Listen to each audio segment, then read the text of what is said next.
The Ox and the Frog. This little ox was very unhappy because he was much smaller than all the other oxes in the farm. He always complained about it. And yes, once again he was complaining to his friend, the dog. I am the smallest ox on the farm. In fact, I am sure that I am the smallest in the world, and there's nothing I can do to change this. Don't start again, Dog said, my friend. You're actually, in fact, a pretty big, clever, and cute ox. It's impossible for us all to be the same size, Ox said. Right, yes, we don't have to be all the same size, but why am I not the biggest dog? Said, look, I am not the biggest dog in the world. I am sure that somewhere there's a bigger dog than me, but I do not worry about this. I am happy with who I am in the lake right next to the farm.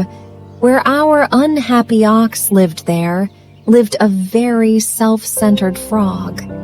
This frog loved to brag about himself next to his friends. He was bigger than all the other frogs, and he was proud of this and said, I am the biggest frog in this life, and whoever is the biggest is the king. From now on, everybody has to call me my king. Other frogs said there is no rule that says the biggest will be the king, and actually we don't need a king. Why not every place has a king? For example, the lion is the king of the jungle. Yes, well, tonight is not the biggest animal in the jungle, there's the elephant. For example, our self-centered frog had to think about his answer and then answer back. Bragging as always, this is not the jungle, and you are not elephants. I am the king, and that is it. The other frogs had talked amongst themselves. They had to teach this frog a lesson, but they didn't know what to do one day when the frogs were swimming in the lake. They saw the ox eating away sadly on the other side of the lake. Never in their life had they seen a big animal. Right at that moment, they thought of an idea. Well, there's an air self-centered frogs say that the biggest animal is the king. Then this must be the king. The frogs immediately went next to the ox. They told him about the situation and asked for help. Small Ox said, Yes, well, I'm just a little ox. What can I do for you, frogs?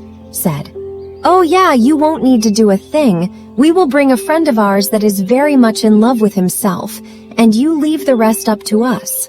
Ox said, Okay, but now I have to get back to the farm or the farmer will worry the following day. The frogs went over next to the frog that was very much in love with himself.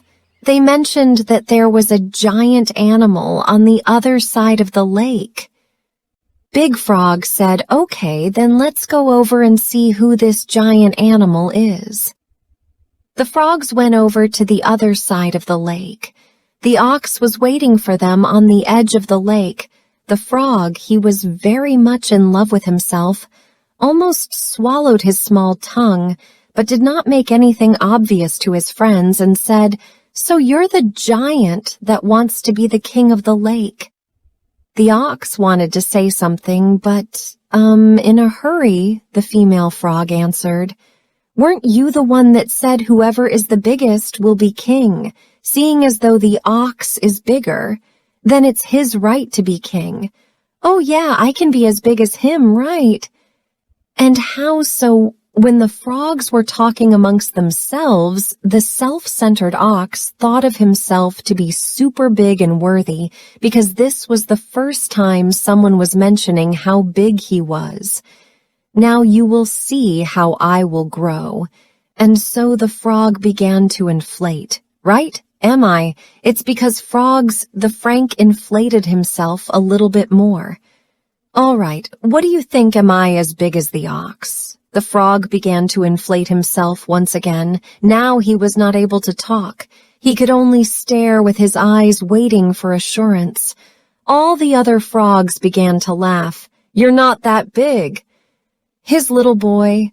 The frog continued to inflate. He inflated and turned into a balloon.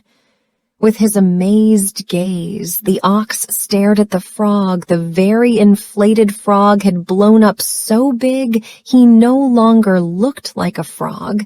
He pushed so hard that eventually he began to float and started to go up. Eventually he reached as high as the ox, but he needed to pass the ox with some more effort. He blew up a bit more and went higher, and Ox and the frogs just stood there staring. This was a very tough lesson. They were all really sad about what had happened to the frog, who thought of himself to be bigger than anyone else. And so after seeing all that had happened, never, ever did the little ox complain again. He accepted himself as he is and was happy with it.